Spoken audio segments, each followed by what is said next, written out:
Bada boom, realest guys in the room. How you doing? And you can't teach that. What is up, diehards? West Monell back in the loop.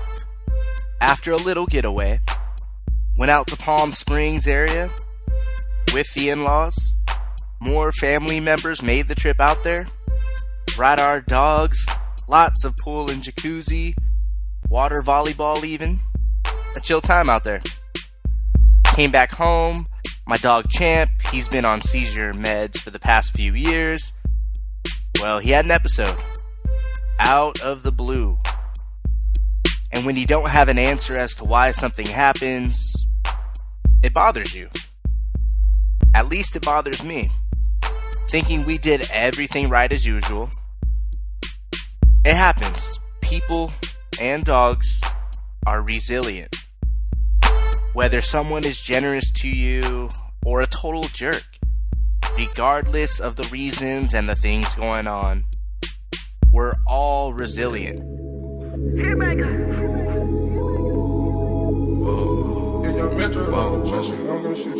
Last night took an L, but tonight I bounce back. Boy, I've been broke as hell. Catch the check and bounce back. D-Town LAX, every week I bounce back. If you a real one, you know how to bounce back. Of course, that can translate to many things, especially in the sports world. Guys bouncing back from injuries, such as Adrian Peterson. After going down with a knee in 2011, he storms back on the field, leads the league in rushing, leads the Vikings into the playoffs, wins 2012 MVP. On a life-altering level, little deeper here, Eric Berry's recovery from lymphoma. Forget about football. He was fighting for his life. Before that stage in his life, he was a Pro Bowl safety. How incredible is it that he's become a Pro Bowl safety since beating cancer? Truly a blessing. Berry is resilient. Been one of my faves since he was drafted. I know I said the whole franchise tag thing, rather than for the Chiefs to commit to him long term. That was purely looking at things from the business aspect. Resilient individual. There's different levels of resilience and how people can bounce back. It's not always just the physical portion. Take Torrey Smith, former Ravens receiver, a best friend to Ray Rice. Their wives grew close in Baltimore. The Rice couple went through that public domestic violence situation. All eyes on the Rice family. For the record, I like Ray Rice, but at the time of his last games, I thought he was done. No more legs left in him. That's what I saw. So when it came to whether another team would give him that second chance or not, that's why I said no, they wouldn't. For football reasons. If he could still contribute, I would have said yes, and he would have been signed by another team. Moving on from that, I'm glad that the Rice family is moving forward from a difficult time in their lives. One that was so much more public than any of our disputes. They bounced back, right? More than any that even goes as far to make your local news. Stuff like that. It was just crazy, ugly situation. I'm glad they're moving forward. But back to Torrey Smith and his family. They were tied to Baltimore, close with the Rice family. And they too had to endure their best friends and their struggles. You may have heard the reports how it affected Smith mentally. It took a toll on the field. He eventually gets traded to San Francisco when he never wanted to leave. One day life was peachy. The next, his best bud was out of a job, could end up behind bars. Then he shipped out of town to the other side of the country. Not to mention the whole Chip Kelly thing and how he's not such a good head coach at the NFL level. let alone the 49ers not really having an answer at quarterback. So, Smith gets released this offseason, joins Philadelphia, where he's a projected starter. He'll be a top 3 or 4 target in the offense. The best speed threat that the Eagles currently have at receiver. A lot of people still think Smith can contribute, and I think he will. Smith is back in the East Coast, and he's back in a solid football situation. And how about on a team level? New England keeps everything steady during Tom Brady's 4-game suspension, going 3-1. Rob Gronkowski only plays the first half of the season. Dion Lewis only plays the second half. The Patriots' genius should be appreciated for winning as a team, with a great head coach and quarterback leading the way. They squeeze the most out of people around them. They act and play like underdogs. They weren't big and bad like the star-studded Ravens or the Legion of Boom. They didn't lead the NFL in scoring like the Falcons. Dug themselves out of a huge first-quarter hole in the Super Bowl. The surge, the comeback, the resilience, the bounce back. Like the great ones say, be happy, but never satisfied. If I'm the only one that says that, then I guess that makes me great, right? What do we got over here? A cup of haters? A cup of haters? And then how about Bill Belichick? His press conference days after winning the Lombardi Trophy. As of today, and as great as today feels and as great as today is, in all honesty, we're 5 weeks behind in the 2017 season. What a guy. Well, look what we have here. A cup of haters. The Steelers and Jets tried to pry away linebacker Dante Hightower, who re-signs with the Patriots. Both teams wanted him to sign the dotted line before he left their buildings. Didn't happen. So how does the least desperate team keep their guy? Then the Patriots trade for wideout Brandon Cooks and tight end Dwayne Allen. Hold up, the Titans and Eagles were also in on Cooks. How did the least desperate team pull it off again? Then they signed corner Stephon Gilmore away from the rival Bills, when several teams were offering him big money as well. And the Patriots raising more eyebrows with the signing of running back Rex Burkhead from the Bengals, an impact special teams player that rushed for over 100 yards in his only career start. You think the Pats want to fall off like the Broncos and Panthers just did? Or the Ravens from a few years ago? Or the Giants who finally just made it back to the playoffs? The Seahawks who were just knocked out of the first round? That was the Super Bowl, meaning the Broncos and Panthers, from the previous NFL season. None made this past playoff picture. A new year and the Patriots, yeah, they were happy to win it all. But that doesn't mean that they have to be satisfied going into the new 2017 campaign. I got one last story of resilience for you, with a couple examples before it. Remember how Kobe Bryant was a top prospect, landed with the Lakers on draft night, and shot air balls coming off the bench in the playoffs. We knew he was going to be better because we saw the signs during the process, even if the results weren't immediate. That's why I'm a process guy. That's how you're going to know who's going to give you the sustainable results. Not the RG3 results. Flash in the pan. A guy that I made a bet with my buddy when Griffin got drafted. We were watching it together. I said he would be out of the league in 5 years. Fast forward to today. Cleveland recently releases him. And if no team picks him up, then that's 5 and done from the second overall pick. Westradamus strikes. Not as an overall quarterback, but in the Chip Kelly system, I called Nick Foles supplanting Michael Vick. During the offseason, before Foles ever got to play in a regular season game. Then after 2 games of him in the lineup, not because of the results and the wins, but the scheme of the offense and the strengths that I saw in Foles, I thought he could be a Pro Bowler. He was. And if you really care, he was named Pro Bowl MVP. The next year he struggled, in part to a dismantled roster, as you all recall, and then he was traded, and so on. Look, nobody has succeeded as a Rams quarterback, or on offense in general. Then he was a backup in KC.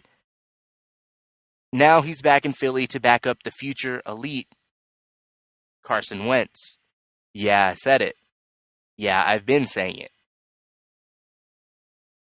Back to hoop on this one. Some of the moves I saw Kobe doing, his feel for the game, tenacity, it wasn't a secret if you were watching. And there's a lot of Laker fans that were.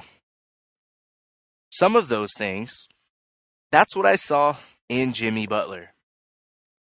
Most weren't aware of him as a first or second year player, but I was, and called it early too. Butler wasn't shutting down LeBron James, but he was containing and frustrating Carmelo Anthony and Paul George.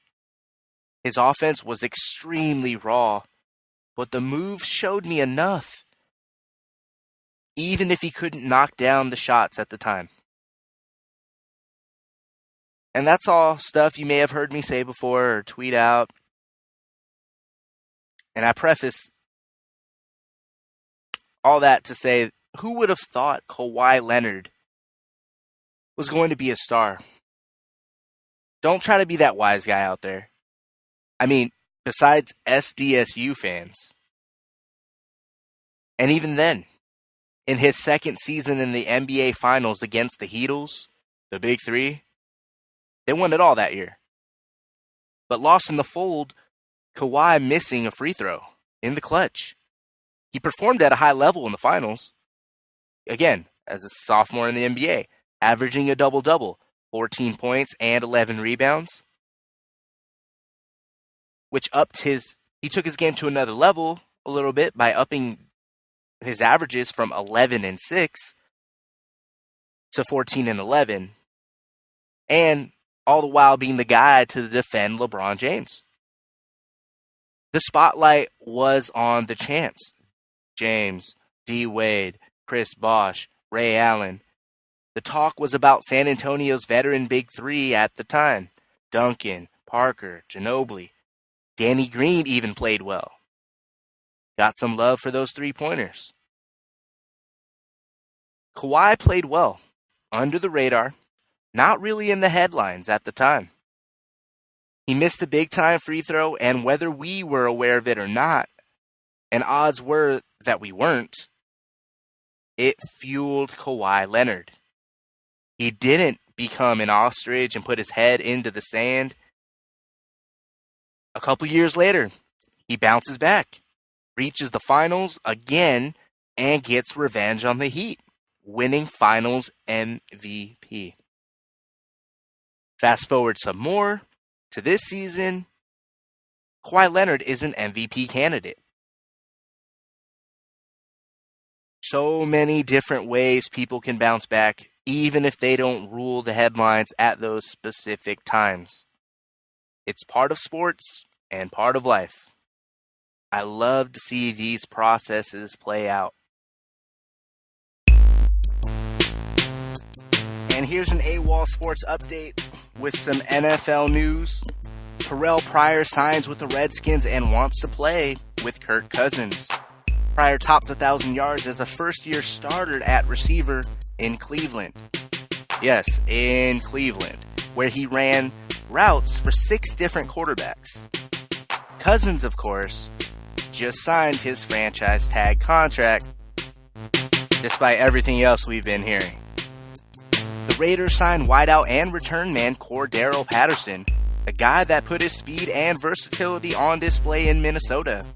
Great addition for the Silver and Black. He's an elite returner in the league, and he gives them the vertical threat that should make the offense well-rounded. Tight end Jared Cook also meeting with the team. He would be another great fit for them, a receiving tight end to do damage across the middle of the field. Titans linebacker free agent Zach Brown also meeting with Oakland. He would be inserted as an immediate starter. Seattle scoops up lineman Luke Joeckel, formerly a number 2 overall pick in 2013. They also pick up Eddie Lacy to throw into that backfield, and they expect him to play in the 240-pound range. He's currently in the 260s. Arizona re-signs Andre Ellington, listed at running back, but they plan on using him more at wide receiver. He's shown playmaking ability as a former starter. He excels in the passing game. He's another talented threat that they want to put on the field more. Restricted free agent corner and former Super Bowl hero Malcolm Butler is supposedly warming up to the idea of playing for the Saints. He was in trade discussions involved for Brandon Cooks. That trade is official. But he may get flipped to the Big Easy still for a draft pick after the Stephon Gilmore signing. The Patriots are likely to get a draft pick, and a report suggests the first rounder, which is 32nd overall, that they traded in the first place to acquire Cooks, could be sent right back in exchange for Butler. It kind of reminds me of the trades between the Dolphins and the Jaguars. 2 separate trades involving draft picks, where essentially Julius Thomas wound up with the Dolphins, and Brandon Albert was sent to the Jags. The Rams signed Broncos cornerback Kayvon Webster, a standout on special teams that reunites with Wade Phillips.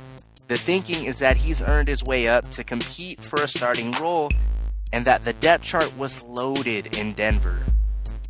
Free agent Connor Barwin also visiting the Rams. Wade Phillips is the D coordinator. Barwin flourished as a 3-4 D end in Houston and Philadelphia. It would be a great fit. The Eagles let go of backup QB Chase Daniel. They replace him with the familiar face in Nick Foles. Daniel wants to compete to be a starter elsewhere. Early implications link him to the Jets. Word is that the Eagles declined a trade to acquire Brandon Cooks from the Saints. The asking price? A pick along with Malcolm Jenkins, the safety standout that started his career in New Orleans before leaving via free agency. And the Chiefs replaced Dontari Poe at D-tackle with Benny Logan, an emerging player from Philly, a team that has already invested a lot in a few other D-linemen, so Andy Reid snags him on a 1-year deal. Percy Harvin retires for a second time. His reps say it's for real this time around. And Darrelle Revis gets all charges dismissed. Then he goes to Twitter to campaign to playing for his hometown, Pittsburgh Steelers. On the NBA scoreboard from Tuesday night, the Cavaliers destroy the Pistons 128-96 at home. Cleveland sinks 23 of their first 26 shot attempts, scoring 44 in the opening quarter. Perhaps a statement from the defending champs. Detroit, remember last playoffs, they played the toughest 4-game sweep series I've ever seen. 3 of those games could have gone either way. Nonetheless, LeBron James records his 10th triple-double on the season. Kyrie Irving's 26 leads 7 Cavs in double figures. If you think 10 triple-doubles is a lot, Russell Westbrook notches his 33rd of the season, leading OKC to a 122-104 win in Brooklyn. Yes, he passed the ball as well, dishing out 19 dimes. 3 of his teammates score at least 17 points. Enes Kanter, Taj Gibson, and Victor Oladipo On the other end, Brooke Lopez and Jeremy Lin both score in the 20s. At MSG, the Knicks put the clamps on the Pacers 87-81. That's East Coast basketball right there. Indy held to only 29 points in the second half. A small forward duel between all-stars. Well, at least in the past. Carmelo Anthony, 22 with 13 boards. Paul George, 22 as well with 10. Miles Turner, double-doubles. So does Willie Hernan-Gomez off the Knicks bench. Pelicans breeze past the Trailblazers 100-77. Not even close. Blazers held to 30% shooting. Damian Lillard puts up 29 in the loss. Remember the Mighty Ducks movie, The Bash Brothers? That's Anthony Davis and DeMarcus Cousins. That tandem goes off for 37 points, 24 rebounds, 5 steals, and 5 blocks. You may say only 37 points between them. This game wasn't even close, so they didn't need to play more. In the Bay, the Warriors come back from 16 to edge the scrappy 76ers by a bucket, 106-104 the final. The Splash Bros drill 10 threes between them, combining for 57 points. Draymond Green does it all, 20, 8 and 8, 6 blocks, 4 steals. Nothing he can't do. Dario Saric and Jahlil Okafor for the Sixers both score at least 20. In some news, the Lakers shut down Luol Deng and Timofey Mozgov for the remainder of the season to get an extended look at their young players. And Kevin Love is expected back from his shoulder injury within the next week or so. And 10 games will be played on Wednesday. T-Wolves Celtics looks exciting. 2 young teams with playoff seeding on everybody's mind this time of the year. Pelicans Heat could get interesting. Both teams pushing for an 8th seed in their respective conferences. Bulls against the Grizzlies. Sputtering teams fighting for their postseason hopes as well. LaMarcus Aldridge expected to return to the Spurs lineup as the Blazers come to town. He just had an irregular heartbeat scare, but will be good to go without restrictions. Good news there.